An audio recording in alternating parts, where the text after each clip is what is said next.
बोलिए भारत माता की। अरे भाई ये कठुमर की आवाज है?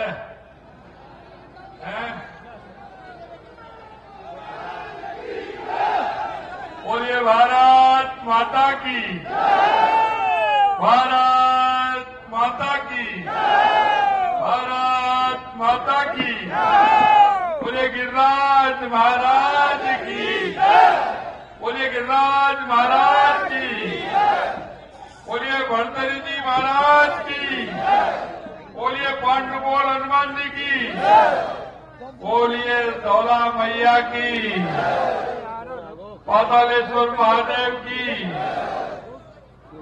आज के इस कठुमर विधानसभा की इस सभा में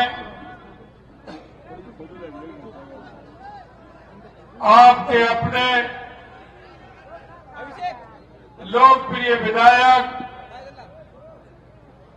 भाई रमेश कीची जी, इस लोकसभा के संयोजक भाई डॉक्टर शैलेश सिंह जी, विधायक रिंकू मेहर, आपके अपने जिनको आपने देखा पूर्व सांसद, वर्तमान में आपके प्रत्याशी भाई राम स्वरूप जी कोहली साहब, हमारी सांसद रंजीता कोहली जी, लोकसभा के हमारे समन्वयक भूपेंद्र सैनी जी, सह संभाग प्रभारी दीनदयाल जी कुमावत साहब, हमारी बयाना की विधायक ऋतु बानावत जी, कामा के विधायक नौकचंद चौधरी जी, जिले के भरतपुर के प्रभारी भाई गोवर्धन सिंह जी जादौन साहब, भरतपुर के जिला अध्यक्ष मनोज भारद्वाज जी, अलवर के जिला अध्यक्ष अशोक गुप्ता जी, अलवर के जिले के प्रभारी रोशन सैनी जी, शैलेश कौशिक जी, यहां की नगर पालिका के चेयरमैन शेर सिंह मीणा जी, संजय गीजगढ़िया जी, लोकसभा सदस्य भगवान दास जी, भरतपुर के जिले के महामंत्री गोविंद चौधरी, राकेश फौजदार जी, हरिओम कटारा जी, नरेश गुप्ता जी और कठुमर विधानसभा के गांव-गांव ढाणी-ढाणी से आए मेरे पूजाइयों, बुजुर्गों, नौजवान दोस्तों, माता और बहनों, सबसे पहले तो मैं आपका वंदन करता हूं, आपका अभिनंदन करता हूं और आप सभी को नमन करता हूं। मुझे पता है कि ये कठुमर विधानसभा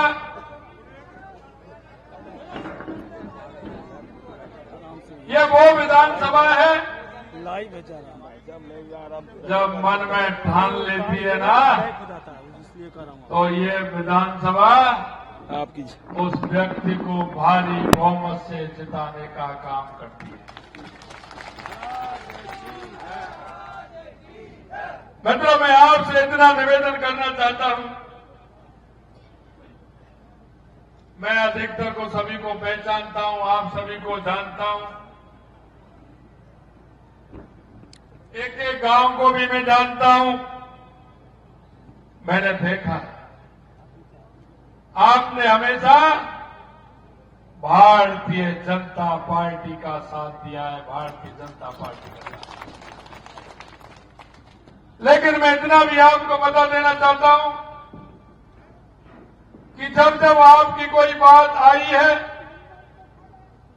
भारतीय जनता पार्टी के नेताओं ने कठुमर की हर बात को रखने का काम किया है, हर बात को रखने का काम किया। मैं आपको याद दिलाना चाहता हूं मित्रों, 2014 से पहले इस देश की स्थिति क्या थी? 2014 से पहले भ्रष्टाचार की लेकर के क्या स्थिति हो रही थी? भ्रष्टाचार की कितनी बड़ी घोटालाओं की खान ये कांग्रेस की सरकार बन गई थी। आए दिन घोटाले पर घोटाले होते थे, जमीन में भी घोटाला होता था, पाताल में भी घोटाला होता था, आसमान में भी घोटाला होता था। लोगों के मन में यह जिज्ञासा पैदा होने लग गई थी कि आखिरकार इस देश का क्या होने वाला है। यही नहीं मिलता। आए दिन आतंकवादी आते थे, कहीं ना किसी बड़े शहर में बम फोड़ करके चले जाते थे, कहीं रेलवे स्टेशन पर बम फोड़ के चले जाते थे, भीड़ भाड़ वाले इलाके में बम फोड़ करके चले जाते थे। क्या 2014 के बाद कोई ऐसी घटना हुई है क्या? अरे बता तो दो मेरे भाइयों, 2014 के बाद कोई घटना हुई है क्या? अगर घटना को अंजाम भी दिया तो देश के यशस्वी प्रधानमंत्री नरेंद्र मोदी जी के नेतृत्व में उनको घर में सबक सिखाने का काम किया। यह नरेंद्र मोदी जी की सरकार है। नरेंद्र मोदी जी, मैं आपसे कहना चाहता हूं, कांग्रेस हम तुष्टिकरण के आधार पर चली है। इन्होंने हमेशा जातिवाद के नाम पर काम किया है, तुष्टिकरण के आधार पर काम किया है, भ्रष्टाचार के आधार पर काम किया है। इस देश में भ्रष्टाचार को जन्म देने वाली है तो ये कांग्रेस है। ये कांग्रेस, आपने देखा होगा कांग्रेस को की स्थिति जो हो रही है।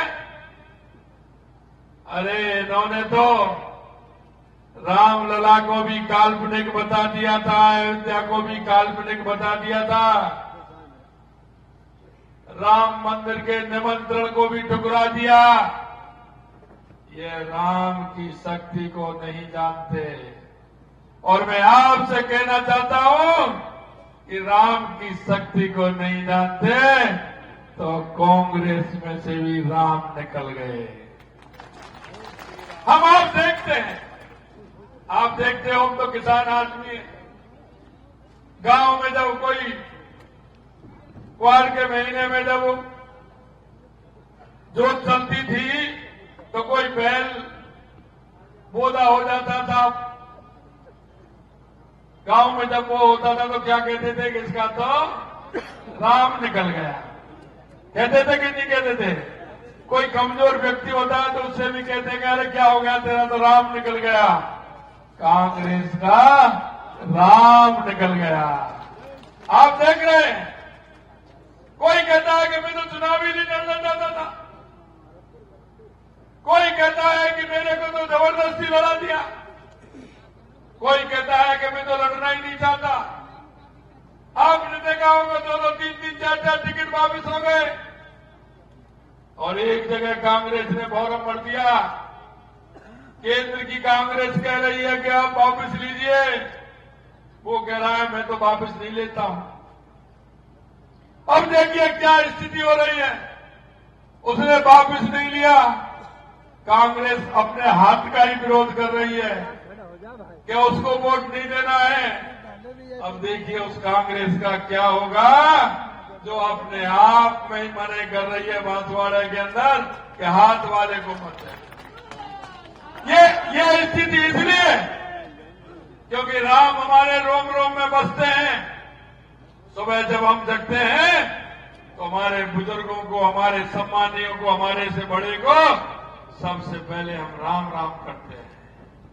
जिस राम को अस्तित्व मिटाने वाले ये लोग हैं, राम को काल्पनिक बताने वाले जो लोग हैं, राम निकल गया इनसे। मैं आपसे निवेदन करना चाहता हूं, देश के यशस्वी प्रधानमंत्री नरेंद्र मोदी जी ने देश की राष्ट्रीय संस्कृति को मजबूत करने का काम किया है, हमारे सांस्कृतिक मूल्यों को बढ़ाने का काम किया है। मैं आपसे कहना चाहता हूं मित्रों, 500 सालों से हमारे रामलला टेंट के अंदर रह रहे थे। 500 सालों की वो गुलामी, 500 सालों का वो इतिहास चंद सेकंडों में समेटने वाले देश के यशस्वी प्रधानमंत्री नरेंद्र मोदी जी हैं। क्योंकि कहा था, हमारे घोषणा पत्र में था, एकदम पूर्ण बहुमत की सरकार आएगी तो राम मंदिर का निर्माण करेंगे। कांग्रेस ही कहते थे ये जुमला है, हम कहते थे हमारे लोग रामलला मंदिर वहीं बनाएंगे। कांग्रेस वाले कहते थे तारीख नहीं बताएंगे। अरे हमने तो तारीख भी बताई आपको, निमंत्रण भी दिया आपको, और 22 जनवरी को अयोध्या में दिव्य और भव्य मंदिर में रामलला विराज गए, ये हम आपको बता रहे हैं। मित्रों, मैं कहना चाहता हूं, काशी विश्वनाथ कॉरिडोर को बना करके आपने देखा होगा, गंगा माता की आरती होते हुए देखा होगा। हमारे जो 4 धाम है, यमुनोत्री, गंगोत्री, केदारनाथ, बद्रीनाथ, कितनी दिक्कत होती थी जाने में। देश के यशस्वी प्रधानमंत्री नरेंद्र मोदी जी ने जिस तरह का निर्माण कराया है, अब बड़ी सुगमता के साथ हमारे लोग जाते हैं, दर्शन करके आते हैं। यही नहीं, मैं आपसे कहना चाहता हूं, 2014 के बाद आपने देश में परिवर्तन देखा है या नहीं देखा है, मैं आपसे पूछना चाहता हूं। 2014 के बाद देश में परिवर्तन हुआ है? आपने देखा है कितना बड़ा परिवर्तन हुआ है? ये गरीब के नाम पर वोट मांगने वाली कांग्रेस, क्योंकि